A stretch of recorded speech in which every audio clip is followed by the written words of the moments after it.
Hi again, my name is Laura Wentworth. I work for California Education Partners, and I run the partnership between Stanford and San Francisco Unified School District. And we're here today to talk about educators' views of schooling during the COVID-19 pandemic. And this is related to findings of Brown University's survey of SFUSD teachers, staff, and administrators from spring 2021. And we have two researchers here today, Monica Lee and Susanna Loeb. And we'll hear from them, but the best part is we get to hear, if you go to the next slide, generally this presentation will give you time to kind of build understanding of the research findings and potentially implications from this research project. We'll start with a quick rationale for why SFUSD leaders would be interested in this research. We'll hear from the researchers about the findings. We'll pause midway for clarifying questions. We encourage you, though, throughout the presentation to please add your questions into the chat. Make sure that also we'll hear some more findings, and then we'll have another session where we'll ask questions. And we'll pause around 11:50 to ask you to fill out a survey to give us feedback, and then continue answering questions. If you don't mind going to the next slide. Okay, before I hand it over to my two SFUSD colleagues, I just want to make sure that you know to put your questions in the chat. Please keep yourself muted unless we ask you to unmute. And we'll go ahead and get started. I'll hand it over to Ritu Khanna and Courtney Graham, who are going to talk about the rationale for this research. Ritu, you want to start? Thank you so much, Laura, and thank you very much to Susanna and team for doing this survey. It gives us so much information and very rich information that we can gather and continually improve on our practices. So the three main reasons, there are many, but three main that I would like to highlight in today's conversation. One is definitely that the Board of Education's resolutions, there was a policy that did call for what is the wellness support we have for our educators and for our staff during the pandemic. And both years, which was in 1920, the end of 20 as well as the end of 21 school year, we were able to partner with Susanna and team to build in the questions within the Qtea survey and get our gauge on how staff are feeling. So that was the very first reason, was policy. The second was the survey was designed to help SFUSD leadership not only learn about aspects of the pandemic, but also it encouraged us to look at what are some of the other trend data that has been collected over this time and that we can learn from and then act on or build policies around. Lastly, we wanted to make sure that, as you saw, that health and well-being became major concerns for all schools, school districts, and school systems. And so before the students came back to in-person instruction in the fall, we wanted to make sure that we have a gauge on how teachers are feeling and what is their health and well-being, so that we know in advance before they return to the in-person instruction. Thank you. I'm going to turn it to Courtney for some other rationale. Thanks, Ritu, and thank you to our research partners for being here with us today to help share and unpack some of the findings from the survey. As Ritu mentioned, referenced the Qtea Survey, which is the Quality Teacher and Education Act. It's a survey we've been doing since 2009, so really provides us a unique data set that has longevity in the district. And will continue to grow as we conduct the survey annually. I think Ritu spoke about kind of the context of what we were focusing on in particular in the survey last year around the impact of the pandemic on some of our on all of our employees and what that meant for what we're prioritizing in the survey. but we do continue to ask some of the same questions over time so that we can really understand where our employees are in terms of needing support and where they are in terms of professional development. And we work with other departments in SFUSD to help identify the questions that we want to ask year to year. So while Human Resources works directly with our research partners to develop the survey, we do gather input from other departments and really encourage all departments to take advantage of the data that we receive back. So we're excited to have such a broad cross-section of SFUSD friends in the room today to really hear the findings and to think about the impact that it can have in all of our work moving forward. And I think I am handing it over to Susanna. Perfect. So hello, thanks so much for having us here today. So I'm Susanna Loeb. I direct the Annenberg Institute at Brown University, which is why this is a Brown survey. But I spent many years prior to that at Stanford. And so this same kind of set of surveys was a survey from Stanford in prior years. I really value the relationship that I've had with Ritu and Courtney and many others here at SFUSD, and we so hope that this can be useful, what we're going to be talking about today and just the surveys in general.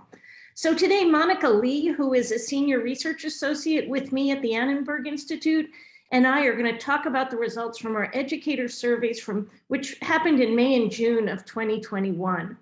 We started running these surveys, as Courtney mentioned, to assess the Quality Teacher and Education Act, which was passed in 2008. And I think we've collected them almost every year since then. While the initial design was to assess QTEA, since then we've been able to track a whole variety of experiences of teachers, assistant principals, and in more recent years, kind of a fuller array of district educators. In almost all years, we've asked a range of questions about supports that teachers receive from their colleagues, about their sense of recognition from others, about their plans for the future, as well as school leaders' assessment of teacher recruitment and retention. In addition to these things that we've asked every year, in each year, we also have a special focus. In 2020, for example, not surprisingly, we focused on educators' experiences with the pandemic. And then for this year in 2021, we focused, our focus continued to be on the pandemic, but we also expanded it to address issues associated with anti-racist practices. So those are the things we're going to talk about today. We've always been able to get quite a strong response rate, which is wonderful, and so much to do with what the district has been able to do with this survey. For the 2021, they're a little lower for teachers. We have a response rate of about 62% for teachers, 73% for assistant principals, and 85% for principals, which is still really quite high for surveys of educators and districts. Monica, can we go on to, there we go. So for today, we're going to focus on 3 areas. The first, we'll look to get a general sense of well-being. And of course, in this particular time, it's really important to get this. We can look at how much stress educators report feeling, how they feel recognized for the good work that they do, what their future plans are. Are they thinking of staying or going from the district and really moving from the Bay Area? Second, and related to this, we're going to look at school leaders and their report about their ability to recruit and retain teachers. And then third, we'll dig into the new area for the survey on anti-racist practices. In going through these results, we're going to show you the survey question, then we'll report the overall findings from the survey question, and then we're going to show you some differences across groups. In all cases for teachers, we tested differences by teaching experience, by race and ethnicity, by subject area, and school level. We'll only show you these results when we find significant differences, but there's some interesting things here that we'd like to explore. So with that, I'm going to turn it over to Monica, who will go through the findings, and then we'll both be here for questions. Monica? Thanks. For all of you guys who just joined us, I see a couple more folks flowing in. My name's Monica Lee. I'm a senior research associate at the Annenberg Institute. I work with Susanna and It's a privilege for me to be able to work and be a part of this research practice partnership with San Francisco. It's really rewarding and just such a great learning experience for us as researchers to be able to collaborate together and to look at really areas that matter for the district and places where we can have an immediate impact. So before I go on to sharing with you what we have found from this year's survey, I just want to let you know again, these are like the 3 sections that we'll go over, as Susanna mentioned. And right after the first part where we talk about understanding teachers and leaders' experiences, we'll have like a short time where you can ask a couple of questions, and then we'll address those. And then if there are any more questions, we'll be happy to address them at the end. And so the first area of the survey that I want to share with you is in regards to teacher stress. And so every year we ask, for a number of years, we've asked this question, right? We've asked teachers over the last 2 weeks, how often have you been bothered by any of the following problems? And so we kind of define stress into 6 different broad areas. And so these are, one area here we ask about is little interest or pleasure in doing things. And then respondents have the opportunity to say, in the past couple of weeks, have you not experienced this at all? Or have you experienced this for a couple of days or more than half the days or almost every day? And we asked this across 6 different areas. So in addition to the first one I mentioned, we ask whether they've experienced feeling down, depressed, or hopeless, trouble falling or staying asleep, sleeping too much, feeling tired, having not enough energy, trouble eating, poor appetite, or overeating. And then the last area that we've added recently is worrying about being in physical danger while at school. And so these are the areas of stress that respondents have the opportunity to share with us about. And what we found this particular past spring is when we look at across these 6 areas of stress, the biggest areas of stress for teachers is these 2 areas, issues of sleep. So trouble falling or staying asleep, sleeping too much, feeling tired, or having little energy. And so to kind of delve into this figure a little bit more, so you want to pay attention to here, the green and the yellow bars, right? So these are the ones where respondents are saying they're kind of experiencing this fairly consistently, right? More than half the days is the green bar, and then the yellow bar is nearly every day. So you'll look here it looks like about, if you combine the green and yellow bars, about 1/3 of the respondents are having sleep issues, and then about 40% are experiencing, feeling tired, not having a lot of energy. And so these are the top areas of stress that we found in this past spring surveys. And what we wanted to do is take a look at, we've asked these questions for a number of years now. So we specifically looked at these top 2 areas of stress, how teachers have responded to them over the years. And so what you'll find is in this first area of stress, the issue of sleep issues, we asked this question starting from school year 2016-17 all the way until this past spring. We intend on continuing to ask this question. And you'll see that, all of these bars look fairly consistent, right, visually. And so what we're seeing is, yes, 1/3 of teachers, which is a considerable number of teachers, are experiencing this area of stress. And while a lot of teachers are having these issues, it's not like a new issue, for example, that's arisen as a result of the pandemic or kind of in these recent years. The responses are pretty consistent with prior years. And then the second area that we were concerned about, right, in the top 2 areas of stress was feeling tired, not having enough energy. So we also looked at that too over a number of years and see how respondents responded. And what we see is, so again, take a look at the green and the yellow bars, right? You'll see that it's fairly consistent with the exception of this one school year, the 1920 school year. And so, teachers generally reported, the green bars are bigger in 2021. And the yellow bar is bigger for 2021 compared to the prior year. So teachers are more tired and they have less energy compared to 2020, but it's pretty consistent.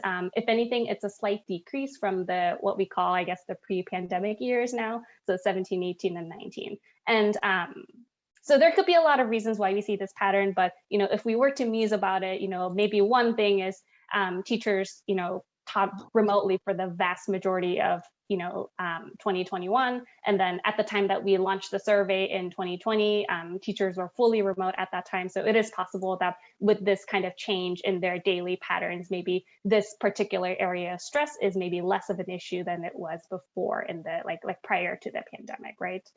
There could be obviously many other reasons here that's going on. And then to show you kind of year over year responses for another area of stress that a lot of teachers are experiencing. This is in particular teachers who report feeling down, depressed, or hopeless. And again, the green and yellow bars are kind of our areas of concern here. These are the respondents who are saying they experience this on a regular basis, right? And again, the responses are fairly consistent across a number of years. About 1/5 of teachers generally are reporting kind of experiencing feeling down, depressed, or hopeless in the past year, as well as kind of consistently over the past 5 school years. And this is kind of similar with the other areas of stress that we're not showing you at this time as well. A lot of there are kind of issues of stress that are evident across teachers in San Francisco, but these issues have been fairly consistent for all of the years that we have asked this question in the survey. And when we looked at whether different types of teachers were experiencing, more stress or less stress, what we found was that generally less experienced teachers are somewhat more stressed. And so here, I'm going to explain to you this figure. So each bar is basically the percent of teachers who are experiencing this, each area of stress here, these 6 areas of stress that we've been talking about on a regular basis. So for example, this yellow bar is the percent of teachers who experience these troubles several days, more than half the days, or nearly every day in the past couple of weeks. And the color basically indicates how experienced they are in the district. So in particular, this yellow bar would indicate teachers who are worried about being in physical danger at school, and they've been at the district for over a decade. And so here, you'll kind of see this consistent pattern across most of these areas of stress, where the blue bar, which represents novice teachers, essentially teachers who have been teaching for 3 years or fewer at the district, the teachers who are reporting, that novice teachers are reporting more stress across most of these areas actually compared to these more experienced teachers. And that was kind of really what was most evident for us. And aside from teacher evidence, there was, aside from teacher experience, there was very little evidence of kind of differences by these different teacher characteristics that Susanna had mentioned earlier in terms of how much stress teachers were experiencing last spring. And as an aside, I also want to share with you, because we've actually been asking the same question to school leaders, to principals and assistant principals. And interestingly, so the one caveat is we asked this question all the way through 2020, and we weren't able to ask this in the past spring in the latest survey. But this is in May 2020, what principals and assistant principals reported as their top 2 biggest areas of stress. And what we found was they're the same areas, actually. Both teachers and school leaders, their top 2 areas of stress is these sleep issues, trouble falling or staying asleep, sleeping too much, and then feeling tired, right? With that said, though, there is a little bit of a difference. So when you take a look at the school leader results and think back to what you saw for the teachers, right? With the green and yellow bars, that's like the most concerning areas for us. So recall the proportion of teachers who reported sleep issues fairly consistently. That was about 1/3 of teachers. Here, if you kind of eyeball and add up the green and yellow bars, it's about 25% of school leaders, so about 1/4. So it's a smaller proportion of school leaders who are reporting this area of stress compared to teachers. And the same kind of is observed with feeling tired or having little energy. Recall again, about 40% of teachers reported feeling tired. Here, only about 20, like a little less than 25% of school leaders are saying that they feel this way. And so generally what we saw was that school leaders, kind of their top areas of stress are similar to teachers, but they tend to report similar levels of stress, or like in this case, lower levels of stress compared to teachers. And again, we asked this question to principals and assistant principals since 2016, 17, and these responses, just like kind of what we saw with the teachers, are fairly consistent over time. And so that's kind of the first set of results from the survey that I wanted to share with you. And kind of similar to this area of stress question, the next part of the survey that we asked about was in regards to teacher plans. And it's these set of questions where we ask, how often are you thinking about seriously considering the following? And we're basically asking, are you considering leaving the profession, switching careers, moving out of the San Francisco Bay Area? And then respondents have the opportunity to say just how frequently they've been considering this in the past couple of weeks. And in the past spring, what we observed was that the vast majority of teachers were considering both of these things, leaving the profession and moving out of the area. And so here, again, the green and the yellow bars are what we want to watch out for.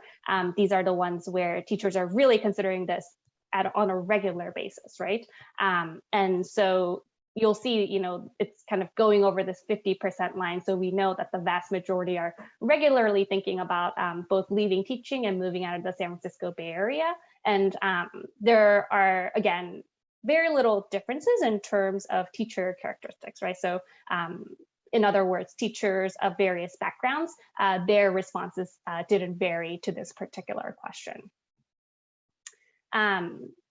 And again, we asked this question for a number of years because this is something that we've been interested in for a while now. And what we saw when we looked at kind of year-over-year responses to this question is this is particularly the one where we're asking whether teachers considered leaving the profession. And again, if you take a look at the green and the yellow bars, they are fairly consistent with the exception of school year 1920. And so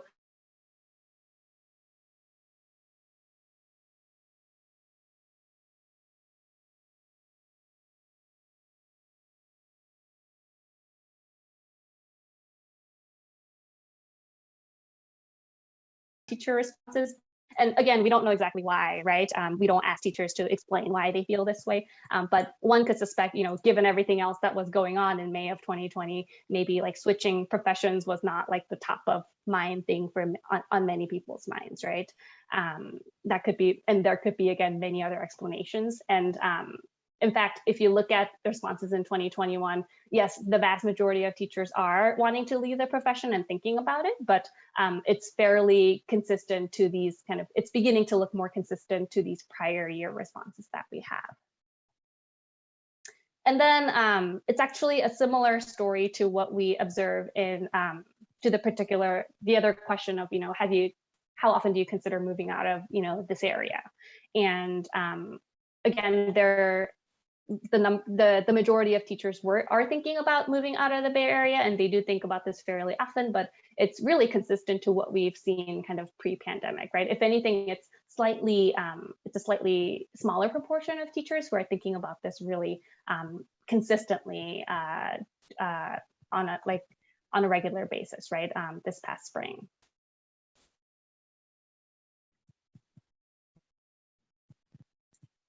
So the third category of the survey and the results I want to share with you are teacher and leader satisfaction with the recognition that they get. And so after this set of results, I'm going to pause and then we can take a couple of questions if there are any, and then we can continue on with the rest of the results. And then if there are any more questions than what we can get to, we can address them at the end of the presentation as well. And so this is where we ask everybody how satisfied they are with the recognition that they get for their role. So being a teacher with a variety of different groups. So for example, take a look at this first row. We're asking how satisfied teachers are with the amount of recognition they get from the San Francisco Board of Education. And respondents have the opportunity to say for each group, whether they're very dissatisfied, satisfied, or very satisfied. And it kind of funnels down from there of, we ask how satisfied they are with the board, with the superintendent and executive level district leadership, with their school leaders, and then other teachers at their school, the families of their students, and then with society in general.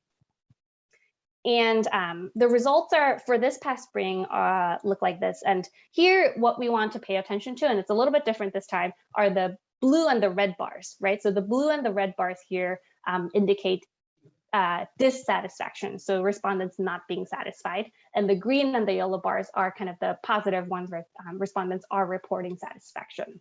And what we see here is that teachers are satisfied with the recognition that they get from their school leadership team, the other teachers and families of their students. So you'll see in these three particular buckets, the green and the yellow bars just basically take up the whole graph. So by and large, teachers are really satisfied with the recognition that they get for the work that they do from each of these groups. What we do see that's a bit of a concern is that the majority of teachers are not satisfied with the recognition they get from the Board of Education, from the superintendent and the executive leadership, and then with society in general. So here you see that the blue and the red bars are over 50%, right, if you add them up. And so the vast majority of them are not feeling satisfied with kind of the way they're recognized by these groups.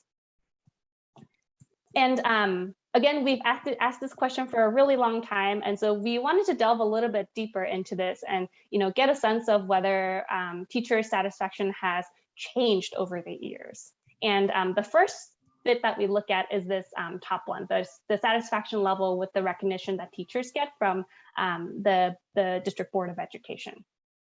And here what we see is, so we've been asking this question since 15-16 consistently. So we have 6 years worth of responses.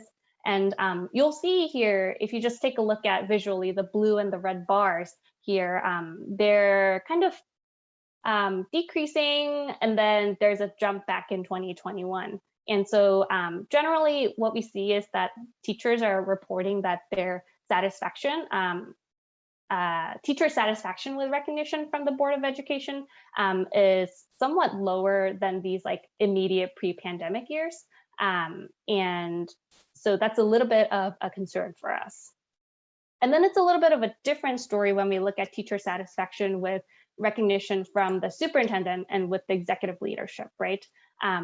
Generally, you'll see that the blue and the red bars are decreasing. And so what we see with that is this level of dissatisfaction is decreasing over time, or in other words, satisfaction has generally increased over the years that we've asked the survey with regard to the recognition that teachers get from the superintendent and from the executive leadership.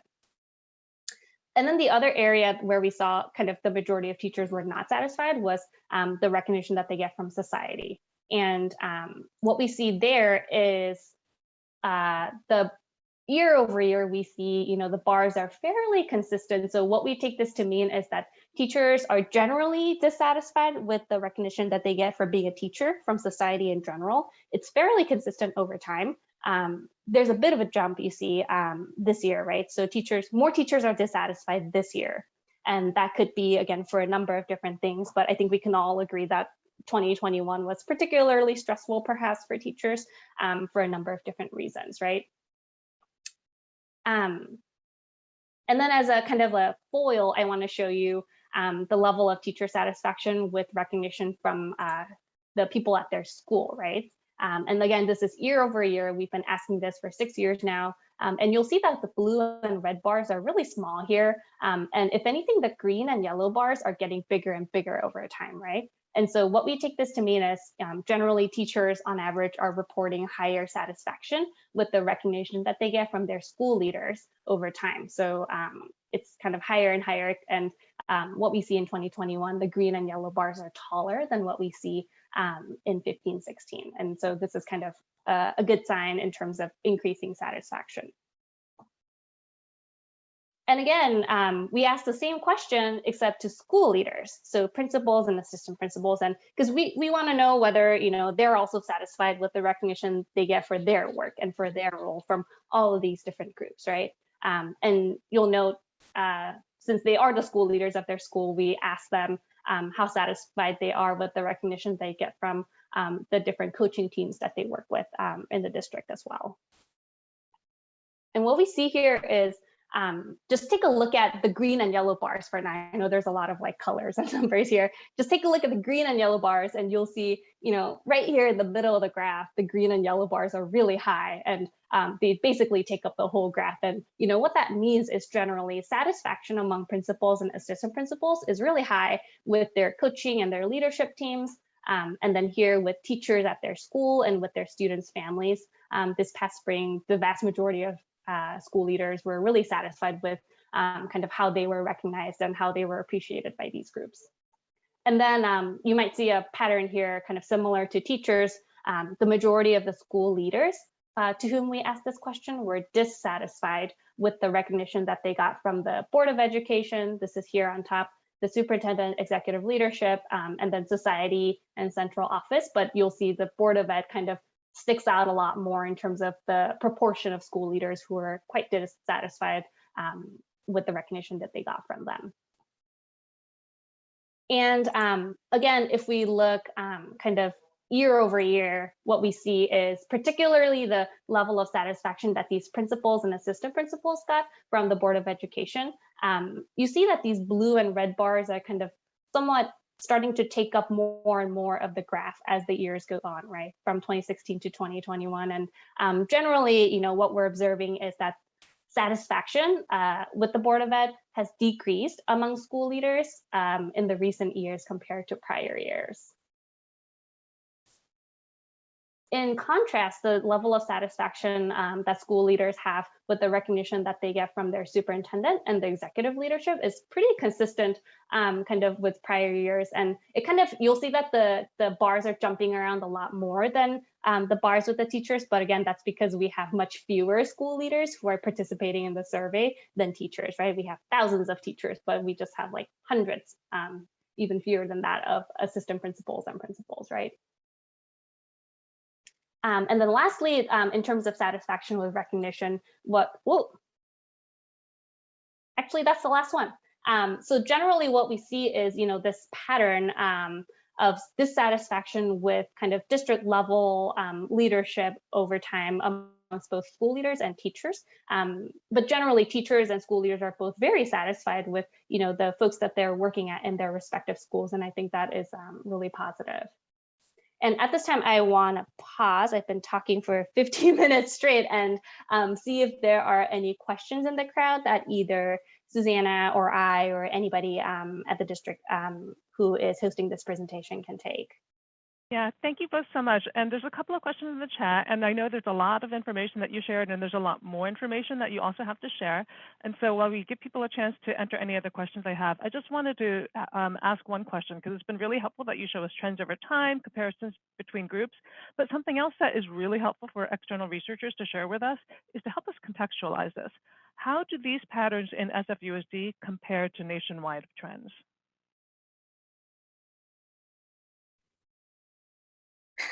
Monica, we don't have a lot of this kind of information across the country, I think is the main answer to this question. And so that's one of the really interesting things about doing it in San Francisco is we've been able to ask much more in-depth questions really than are available across the country.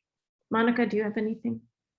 No, I think that's right. And it's really especially salient for these like more recent years. So like during the pandemic, kind of teachers' satisfaction and with their working conditions and well-being, that's really become more important now. So I would anticipate we'll maybe have more information on that in the recent years as more researchers are being interested in that and wanting to work and get to know what's going on with teacher working conditions and satisfaction. Right now, yeah, I would echo Susanna in that we really don't know. Really, I don't know who else asked this question in the other districts. I would actually love to know myself. Thanks. And so there's a couple of other questions in the chat, and they're a little specific, so I wonder if maybe we can hold on to them, and if you have a chance, you can answer them in the chat, because I know we're a little short on time. But please, anybody, feel free to continue to put questions in the chat, and we can try to continue to make space for them. Just as one quick follow-up, there's a lot of interest, of course, in teacher well-being right now. And I'm just going to put a link to in the chat to a new little brief that we have on potential supports for teachers to support wellness in case people are interested in that. And while Susanna pastes the link in the chat, I'm going to go ahead and present the other two sections that we want to focus on from this past spring's teacher and school leader surveys. And the first area that I want to pay particular attention to is hiring and retention of teachers.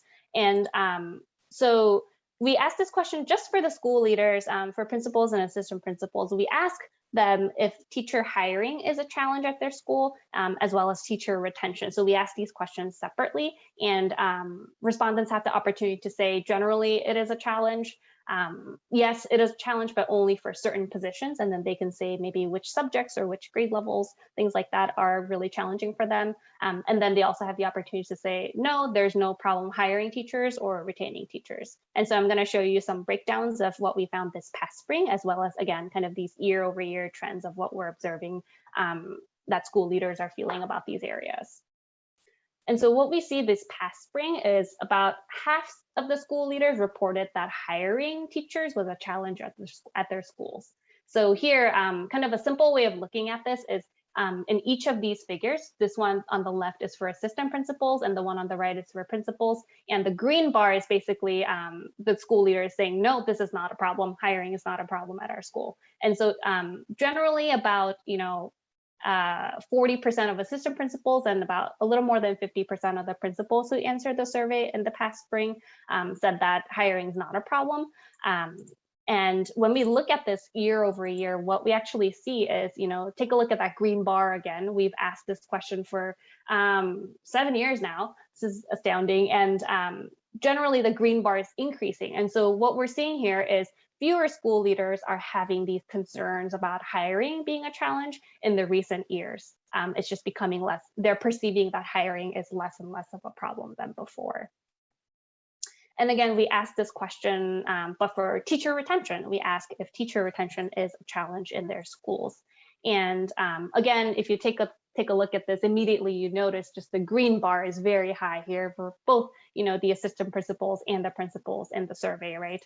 So what we take this to mean is the vast majority of school leaders were not saying that school teacher retention was a challenge at their particular school. And just, very few of the school leaders were saying that teacher retention was a concern this past spring. And again, we take a look at this year over year, and what we see is, again, the green bar is just getting bigger and bigger as we approach this past spring. And so generally, fewer and fewer school leaders are reporting that teacher retention is a challenge in the recent years compared to really the much earlier versions of the survey that we had. And with this particular question, what we did was we asked an open-ended question that asked school leaders, are there any steps that the district can take to help you retain teachers? And here are some quotes that I pulled out from the responses we got this past spring that, reflect a lot of the other sentiments of the other responses. And so here, the first one school leader said, and I'm going to read this out, coupled with the high demands intellectually and emotionally of working in an urban school and the compensation, often teachers leave because of burnout, leaving the profession or moving to a school district that's perceived to be easier due to being in more privileged, affluent communities, or leaving the Bay Area because of the cost of living. I think teachers could be better retained if we paid them more and had more adequate support staff to attend to the complex emotional and behavior support needs of our students. Another school leader commented that, one way the district can help them retain teachers was, that the teachers felt a serious lack of respect coming out of SFUSD leadership and the school board. That coupled with COVID-19 left several of my teachers feeling broken.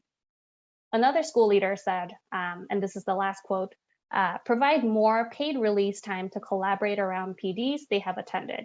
Having teachers compensated after school for an extra hour to collaborate would help improve teacher practices. And so I pulled out these quotes in particular because I think they're representative of kind of the vast majority of the other responses we got from school leaders, which is that there are kind of a lot of different levels of problems, and it's teacher retention is really just a complicated issue that is happening because of a number of things. So, for example, in this first chunk of quote, it's not just the financial burden or the issue of finances and pay, but also all of these other things that are going on where teachers might need more support, and that could help school leaders retain teachers, right? And so that's kind of the area we have and the results that we wanted to share with you about hiring and retention. And the last area that I want to share with you is experiences that teachers had with addressing racism in their schools and in their classrooms. And this is the very first time we've asked these questions in our survey. And so what we asked is, during the school year, how frequently teachers experience these kinds of following conversations with students or experiences related to racism. So maybe did students initiate conversations with you about racism, or did you hear students initiating conversation about racism with other students? Did students describe negative experiences they've had related to racism, or have you observed anything happening or experienced those negative experiences yourself? We also asked about kind of what teachers have been intentionally doing. So how they've been intentionally addressing racism in their instructional and professional settings. So it's kind of the same, how frequently have you been doing these things? But what we ask about is, do you talk to your students and initiate conversations with your students about racism? Do you incorporate certain topics into your teaching, into your student work? Do you discuss racism in your school-wide meetings? Do you discuss them with their colleagues in these professional learning communities you might have? And we took these results and we broke them down to see, just to get a sense of what kind of practices teachers are incorporating and what experiences that they've been having. And generally what we saw was some teachers are reporting, these conversations that they're having or having experiences with students related to racism.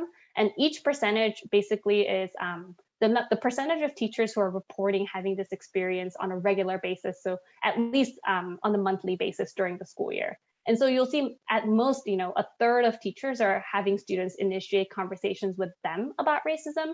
And again, this very last bar with the box around it, about maybe 1 in 10 teachers are reporting that they've personally had negative experiences related to racism in the workplace. And in particular, these experiences related to racism, the negative experiences, middle and high school teachers reported more of these experiences compared to elementary school teachers.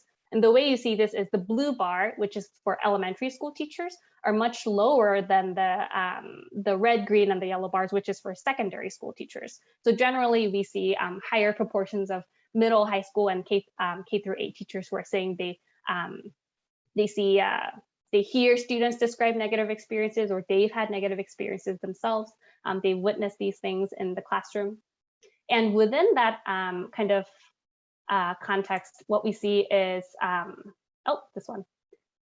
The last thing we see is that Black and Hispanic Latinx teachers are more likely than white teachers and to have negative experiences related to racism at work. So again, if you take a look here, compared to this yellow bar, which is the proportion of white teachers who've had negative experiences related to racism at work, the red and the green bars are particularly much higher, these are representative of Black teachers and Hispanic Latinx teachers. The blue bar is also higher than the yellow bar. So the proportion of Asian teachers who are having these experiences is also higher. In terms of instructional settings, you'll see here, we ask these questions about what kind of instructional or professional practices teachers are using. And almost all of these are kind of close to 50 or higher. So basically what we get from this is, the majority of teachers are reporting intentionally incorporating topics of racism or talking about it in their professional settings, which, I think is an encouraging thing. And that was, kind of departure from what we saw about the experiences of racism, where we saw maybe at most a third of teachers having these experiences about racism. And again, these, assigning work, the experiences and conversations that teachers are having related to racism are mostly taking place in humanities classrooms. So if you see the green and the yellow bars, that's for the humanities, and then the blue and the red bars are for math and science. There's just such a big difference when you take a look at the number of teachers who are reporting having these experiences in the ELA and social studies settings compared to math and science settings. And I'm going to start going over these graphs a little bit faster, but again, you have access to the PDFs in the chat. And so please feel free to jump back and forth if you need to, if you need a little bit more time on the figures. I just want to be mindful of your time. And one other thing that we noticed that I want to point out to you is, again, that teachers of color were actually less frequently likely to discuss issues of racism with their colleagues. So again, compared to the yellow bar, which represents white teachers, these other bars are much shorter. And so lower proportions of teachers are saying that they regularly discuss racism at work with their colleagues. And so just for some takeaways where I want to summarize to you everything that we kind of shared, I know it's a lot. In regards to stress, satisfaction, and recognition, what we've observed is more teachers reported this year that they were tired, that they were unable to sleep compared to 2020. But what we saw was, the responses that they gave this year are pretty similar to what we saw in pre-pandemic years. So it's not a huge departure from what we've been seeing in 2019 and earlier. Another thing we observed was that the majority of teachers and their school leaders were dissatisfied with the recognition that they got for doing their work from the Board of Education in particular, but also from the superintendent, the executive leadership, and satisfaction has kind of decreased in a lot of these areas over time. And in regards to hiring and retention of teachers, about half of the school leaders found hiring to be a challenge, and then in contrast, kind of the vast majority of school leaders were pretty much, not concerned with teacher retention. They didn't find teacher retention to be a challenge. And in fact, concerns about hiring and retention have decreased over the recent years. And what we find is these results are kind of at odds with, findings that the majority of teachers have consistently thought about leaving the profession or leaving the Bay Area. And lastly, to summarize the findings on teachers' experiences with addressing racism, what we found is that about a third of teachers talk to students or heard students talking about racism in their classrooms. This is particularly, prevalent in middle and high schools. And again, within middle and high schools, these experiences seem to be largely occurring in these humanities classrooms, which is not surprising to us in ELA and social studies settings. Over 50% of teachers reported regularly incorporating topics of racism in their teaching and discussing issues of racism with their colleagues. And one area of concern we saw was that Black teachers and Hispanic Latinx teachers were more likely to report having these negative experiences related to racism at work. But these same teachers were also less likely than their white colleagues to discuss issues of racism with their colleagues or in their professional learning settings. And so those are kind of the three or four kind of broad buckets. I know there's a lot in terms of the results we have from this past survey and how that compares over years. And now I want to hand this over to Norma Meng and to I believe Christine Bajor, who's going to kind of go walk us through the implications from the research. Thank you so much, Monica. And so I know there's a few questions in the chat. And so if Monica and Suzanne, if you have the chance to answer those, that'd be great. And then others, if you have questions, I encourage you, please stay all the way till noon and you'll have the chance to talk a little bit further. Go ahead to the next slide. In the interest of time, those of you with questions, again, please put them in the chat, but let's go to Kristen so we can hear her reflections from this research at the same time. Hi, good morning, colleagues. It's me, Kristen, over here in HR now. I'm super grateful to Monica and Susanna for this super interesting data. It's really helpful, especially from my current role of thinking about how people are experiencing, how employees are experiencing our district from, as the workplace culture. I'm thinking a lot about what's within our locus of control at the moment and what might be outside of our locus of control. Obviously, like housing costs in the Bay Area are not within our locus of control, but how those statistics about how teachers and administrators feel seen and recognized in our district is really on my mind a lot. It dovetails with some other data sources that are pointing to the same issue. And I was really encouraged. I was really excited to see that bar is increasing, right? Like over the course of the last several years, people are feeling more recognized and seen, but it seems like it took a dip this past year. And it's something that I'm thinking a lot about it from an organizational perspective, right? What are the things other than rave awards or, celebrations at the end of the meeting? Like what structurally might we need to be thinking about that would make it so that employees like on a regular basis feel like their supervisors and high-level supervisors see their work, recognize their work, publicly name the good work that's going on. I feel like there's a lot to think about there, and there's a lot to learn from other organizations that are doing that better than we are.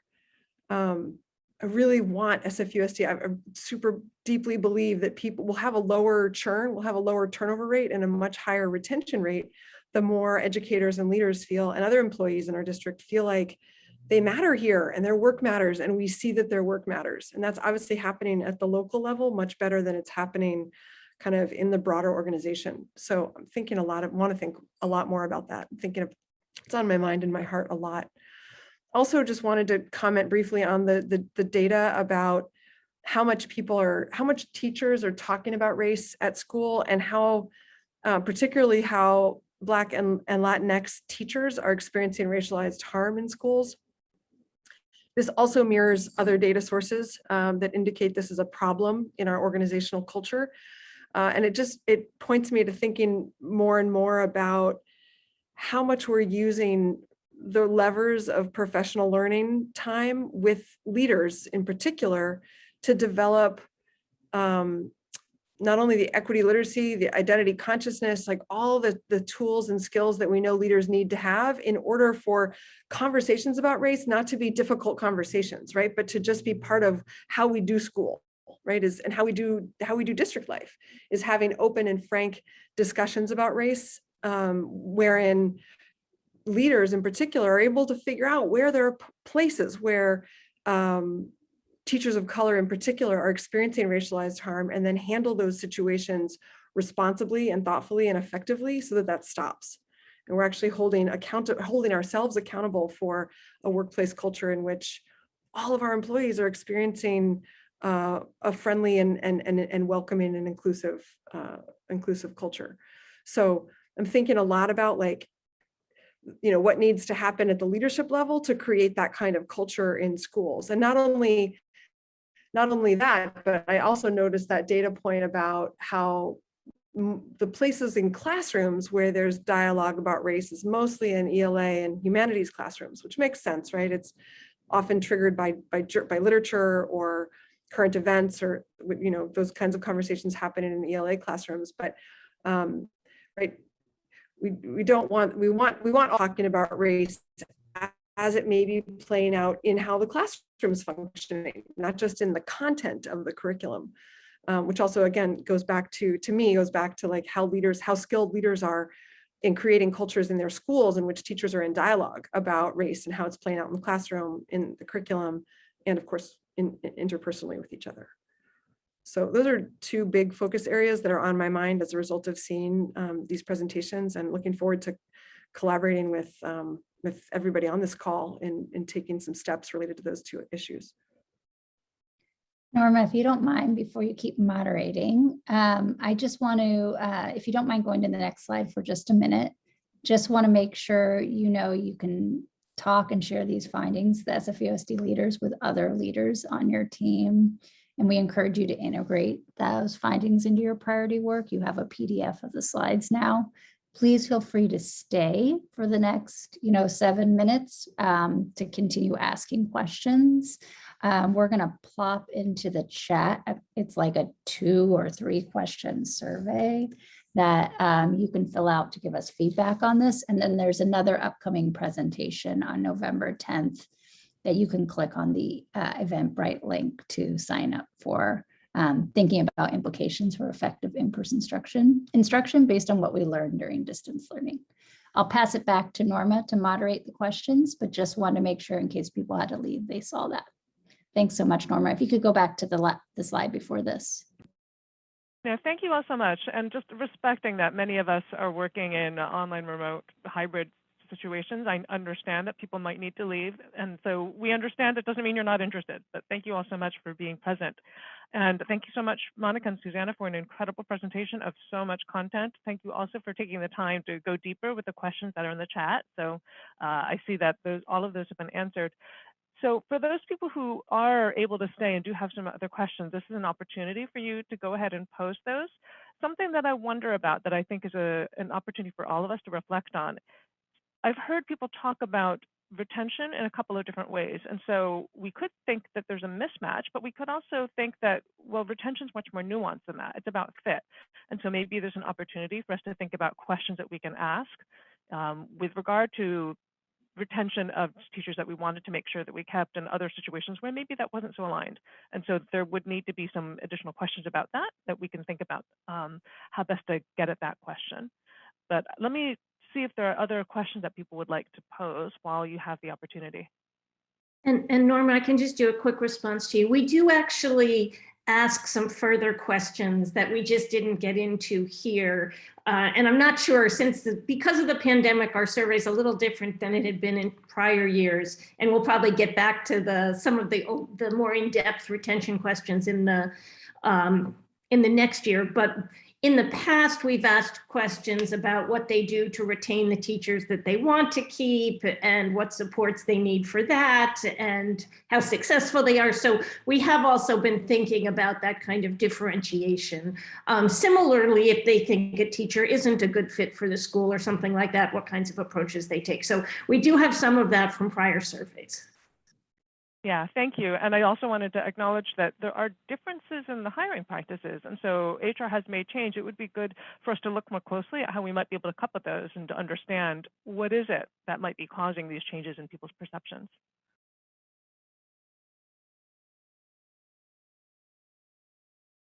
I'm just checking if there are any additional questions that people might have.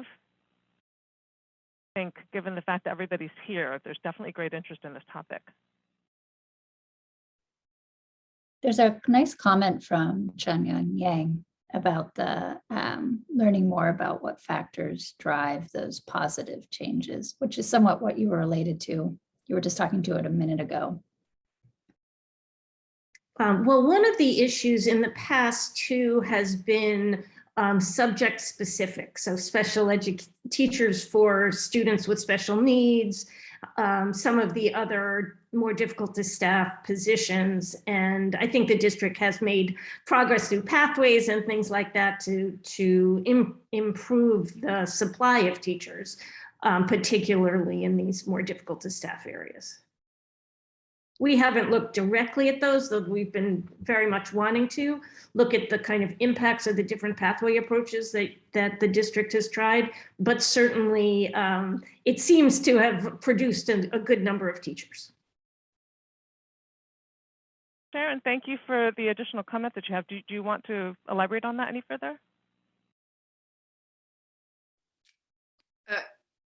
No, I think that I would be curious if for the school site leaders around the retention question, they don't seem to be having that much of a concern, but what about the goal of diversifying their school site teaching staff, and if that was a more nuanced question? That's a terrific question, not one that we've asked, and we really should. So I'm almost kind of surprised that we haven't asked that in the past. So thank you very much for that. I'm sure we'll add that in. And just to put a plug, Sharon, and for the other SFUSDers on this presentation, Courtney and team now pretty much every year work with Monica and Susanna to build this survey. They also work with RPA. And so if you're really interested in having certain questions on the survey, you can have certain questions on the survey. So please talk to Courtney, Norma, Ritu, Susanna, and Monica afterwards.